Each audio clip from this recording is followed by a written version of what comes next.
Welcome to our next game here. It is going to be VortiX playing as the Mongols, our Spanish player, versus our StarCraft 2 player, Kelazhur from Brazil. Oh, I think I wrote it wrong. Damn. Sorry about that, Kelazhur. There we go. That's the fixed version. Sorry about that. Um, but it is going to be, once again, with the French playing here. We're just catching up to real speed. And, the opening is fairly standard for both players, going up into Deerstone. So that is going to give him jam network immediately for our Mongolian player. He is obviously not allowed to use the TC Rush. So this is just another standard Mongolian opening. And I believe we are in Lipany at the moment. I'm pretty sure this is Lipany. So, game two, this is the game that Kelazhur has to win. He has to be able to win it. Otherwise, he is going to be knocked out of the event. And VortiX is going to be the one moving on to the next one. Pretty stressful stuff. So, yeah. Bunch of wood. The gear on the goal to try and get more of that. And now a barracks going up near the Uvu to construct what's potentially going to be a bunch of spearmen, I would imagine. Just a whole lot of spearmen with the ×2 production from the stone. A lot more sheep here to continue to produce that. And the gear moving now close to the wood line for villagers to be able to drop the resources off. And you can see here the School of Cavalry has already been finished and he's starting to produce in a couple of knights. But all of this might be for naught because the spearmen are getting built up. And these deer stones with the jam network, they actually create super fast units. So your Royal Knights are good, but they are not good against things that can run at incredible speed. So you can see 125 is the normal speed of a spearman. Of a Royal Knight, that is 162. Once this finishes, this is going to be, I believe, 1.44, which is, not a lot, but it is also enough to just deter any sort of harassment from these knights, at least at this moment. I'm going to see it finish in just a moment. There we go. And now you can see 144. It is a pretty good number. So the knights moving around now, trying to catch as much as possible, but here is once again just denying the knights that ability. And you can see the Mongols can keep a somewhat tightly closed base. They don't have to worry too much about that. Going for a second TC almost immediately. I do wonder if this TC will eventually move somewhere like here, or if he's gonna keep it here for the berries as well. Both options are pretty good.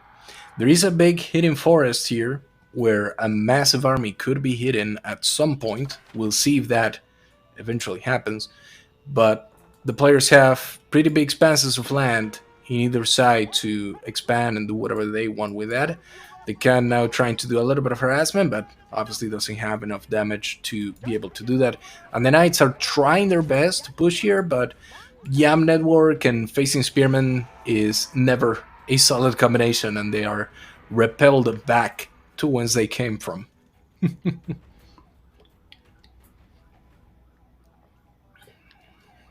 So town center, oh, my voice crack, oh god. So town center going up, getting more food through the berries and more villagers into the stone. And there is a police going around in my neighborhood. So sorry if you heard those alarms. Another girl going up in the goal now. An archery range, double archery range getting constructed. I would imagine that it's going to be for some archers to be up. And oh man, losing 3 villagers there. Not ideal. Didn't get a knight for it either. So the spearmen are back here protecting the backline, but should probably have a couple more up front to be able to keep all of these villagers safe. And again, trying to harass there even further. So the can now going into the wood line, scouting what he can scout and seeing what he can see. VortiX pushing forward with the spears now, keeping the berries safe.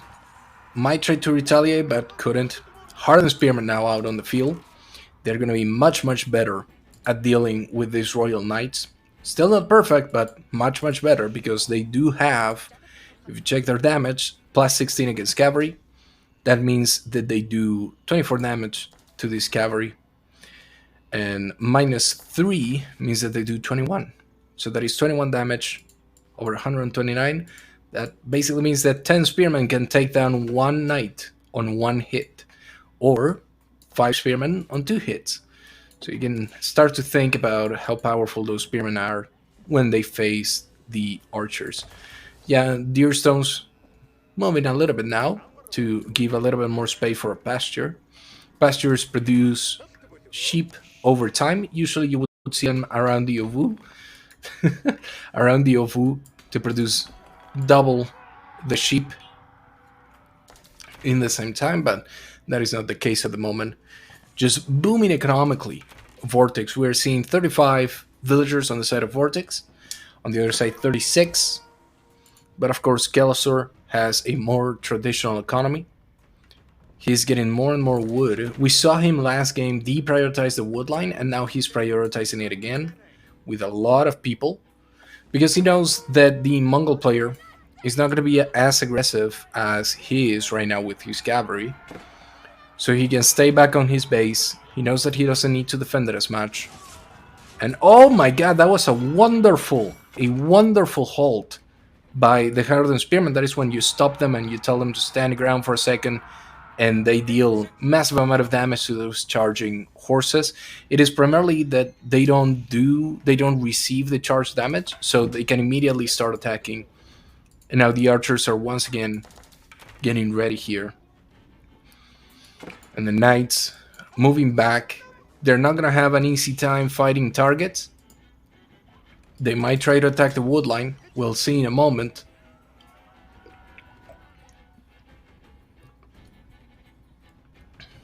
There they are, just looping around. And now a big push by the side of VortiX. Those are a bunch of spearmen. Those are a bunch of archers.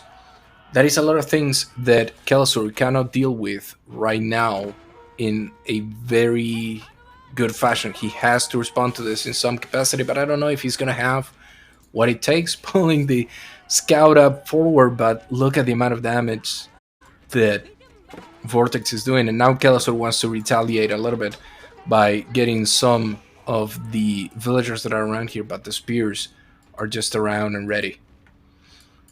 Archers now pulling back after losing a couple of them and resetting the fight. This is going to be a very vital forest, I think, because it is a hidden forest in the middle of the map in between the two players. Getting a blacksmith up now. That should be able to give him siege engineering, which is the second technology that he's going to be researching, along with steel arrows, which is going to make his bowman that much better.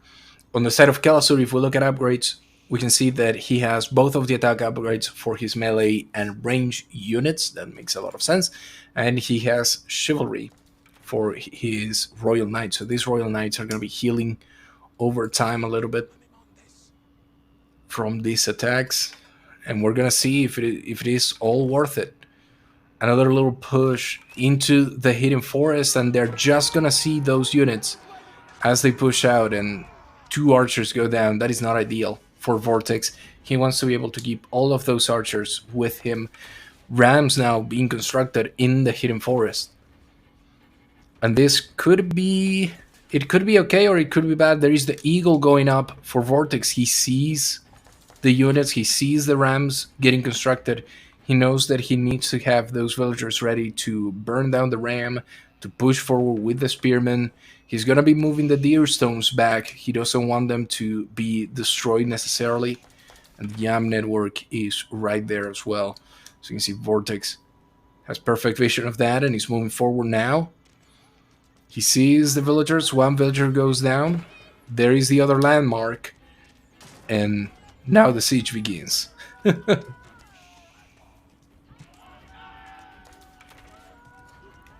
Trading with the archers.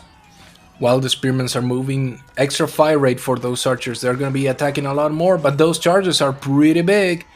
That basically means that you now don't have a lot of those archers to attack, but they have extra attack damage. Fighting right at the edge of the Huron Forest now, the pikemen and the spearmen are doing their job. They're keeping the cavalry outside of the range of the archers, and the archers are opening up the battle by killing the enemy archers, and all of the horses, all of the royal knights ended up getting killed, and that is going to be the surrender from Kelazhur. That is it. It is going to be VortiX moving on to the next round, and Kelazhur loses on a 2-0 fight. That was impressive.